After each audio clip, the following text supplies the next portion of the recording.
ఉన్నాయి. First question, మీరు ఎప్పుడైనా త్రీసమ్ అడుగు అడుగు అడుగు సార్, ఏం ఫీల్ అవ్వరు, అడుగు. మీరు ఎప్పుడైనా త్రీసమ్ ఫోర్సమ్ కూడా చేశా. నా జీవితంలో ఎప్పుడు చేస్తారు? ఎందుకంటే నా ఉద్దేశంలో త్రీసమ్ ఫోర్సమ్ అనేది మామూలుగా టూ కన్నా ఎక్కువ. ఎందుకంటే సెల్ఫ్లెస్నెస్ ఉంటుంది. ఒకళ్ళు అయితే ప్రేమ పెరిగిపోతుంది. ప్రేమ పెరిగిపోయి అక్కడ రిలేషన్షిప్ డెవలప్ అయిపోతుంది. త్రీసమ్ ఫోర్సమ్లో అది రాదు. ఎందుకంటే అది కేవలం ఎంజాయ్మెంట్ కోసం చేస్తారు కనుక. నాకు ఈ జ్ఞానోదయం అయినప్పటి నుంచి నేను 1-to-1 మానేసాను. లాస్ట్ టైం ఎప్పుడు చేశారు? ఏది మీరు లాస్ట్ టైం? అది అది అది అడుగు, టైం కాదు కదా పాయింట్. ఎప్పుడు చేశారు, ఎక్కడ చేశారు? ఏమైనా అడగచ్చు అన్నారు కదా, అందుకే అడుగుతున్నా. నిన్న రాత్రి.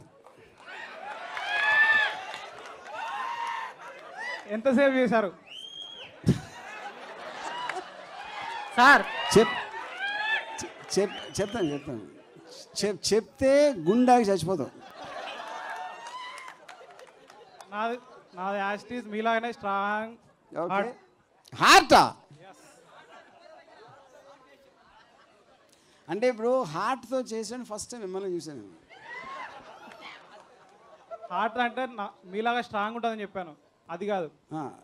అదే ఇప్పుడే ఓకే ఓకే సార్, ఇండైరెక్ట్ గా హార్ట్ మాత్రమే స్ట్రాంగ్ అని చెప్పాను. Okay okay got it okay. Next next next. Hi. వస్తా అక్కడికి. నెక్స్ట్ వస్తా. Yeah hi. Hi sir. ప్రపంచంలో అమ్మాయిలు మొత్తం ఉండి మీరు ఒక్కరు ఉంటే మీ ఫీలింగ్స్ ఎట్లుంటుంది? నాకు చాలా బాగుంటుంది. ఎందుకంటే వేరే వాడికి అప్పుడు ఆల్రెడీ అప్సరా ఇప్పుడు 6 foot 6 pack అని చెప్పింది కదా. అందరూ అమ్మాయిలు అయిపోతే ఇంకా అప్సరా కూడా నేను తప్ప వేరే ఛాన్స్ ఉండదు. సో ఒక రోజులో ఎంతమంది అమ్మాయిలతో మీట్గా కావాలగలుగుతారు? అది ఆ ట్రేడ్ సీక్రెట్ నేను చెప్పను సార్. ఆ సీక్రెట్ చెప్తే ముందు ముందు మేము కూడా ప్రాక్టీస్ బెటర్గా ఉంటుంది. సీక్రెట్ అలా చెప్తారు. యా అడగండి.